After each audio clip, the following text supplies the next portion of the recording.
Halo, selamat datang di video yang kedua. Di video yang kedua ini kita akan pelajari tentang tahapan-tahapan dari manajemen risiko. Yuk kita mulai videonya. Di video kedua ini kita akan mempelajari tentang tahapan-tahapan yang dilakukan dalam manajemen risiko. Sebelum kita masuk ke tahapan dari manajemen risiko, kita harus mengetahui terlebih dahulu tentang konteks dan sasaran atau tujuan yang ingin dicapai oleh organisasi tempat kita bekerja.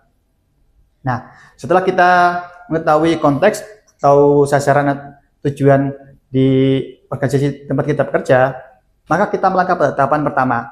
Tahapan pertama adalah kita mengidentifikasi risiko. Pada tahap identifikasi risiko ini, koordinator unit atau kepala pusat atau kepala jurusan itu mengumpulkan staf-stafnya untuk mendiskusikan tentang kemungkinan adanya risiko yang terjadi, penyebabnya apa, dan dampaknya apa apabila risiko tersebut terjadi. Setelah kita melakukan identifikasi risiko, maka langkah selanjutnya adalah kita melakukan analisis risiko, yaitu untuk memahami sifat risiko tersebut berasal dari mana, dari internalkah atau dari eksternal. Kemudian kita menentukan tingkat nilainya yang berfokus pada kemungkinan terjadinya dan dampaknya apabila risiko tersebut terjadi. Langkah selanjutnya adalah kita mengevaluasi nilai dari risiko tersebut, sehingga kita dapat mengetahui risiko mana yang harus diprioritaskan berdasarkan nilai hasil dari analisis risiko. Apakah risiko tersebut masuk dalam zona merah kah, atau tinggi, sangat tinggi, atau zona kuning, itu zona tinggi dan sedang, atau zona hijau, itu zona rendah, ataukah masuk zona biru, sangat rendah. Hasil dari evaluasi ini berkaitan erat dengan keputusan mitigasi risiko dan prioritas penanganan nantinya. Setelah kita melakukan evaluasi risiko, maka langkah selanjutnya adalah melakukan penanganan risiko. Terdapat 4 macam penanganan risiko. 1. Kita menghindari risiko, yaitu kita menghindari aktivitas atau pekerjaan yang dapat memunculkan suatu risiko tersebut. Penanganan kedua adalah mengalihkan risiko. Nah, mengalihkan risiko ini adalah kita melibatkan pihak ketiga, misalnya seperti asuransi, sehingga pada saat risiko tersebut terjadi, maka pihak asuransi lah yang akan menanggung beban penyelesaiannya.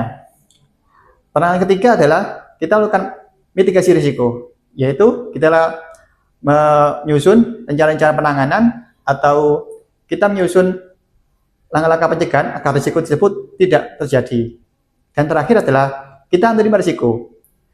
Nah, risiko dapat diterima apabila risiko tersebut memiliki dampak yang rendah atau frekuensi terjadinya itu sangat jarang. Setelah penanganan risiko, maka kita melakukan pemantauan dan review atas penanganan risiko tersebut. Apakah sudah efektif, kurang efektif, atau tidak efektif.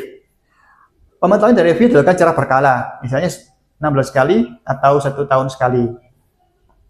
Seluruh proses dan kegiatan tadi itu didokumentasikan dan dilaporkan secara berjenjang yang bertujuan untuk mengkomunikasikan aktivitas, mendukung pengambilan keputusan, dan memperbaiki proses di masa mendatang. Karena manajemen risiko adalah suatu hal yang bersifat berkelanjutan dan memerlukan perbaikan terus-menerus. Pada politik Jakarta 2 ini, pemilik risiko adalah direktur kita. Nah, dibantu oleh para wadir, kepala unit, kepala jurusan, dan koordinator yang merupakan pengelola risiko di unit masing-masing. Nah, pihak unit SP sendiri adalah bertindak sebagai pengawas atau konsultansi dari berjalannya penanganan risiko yang ada.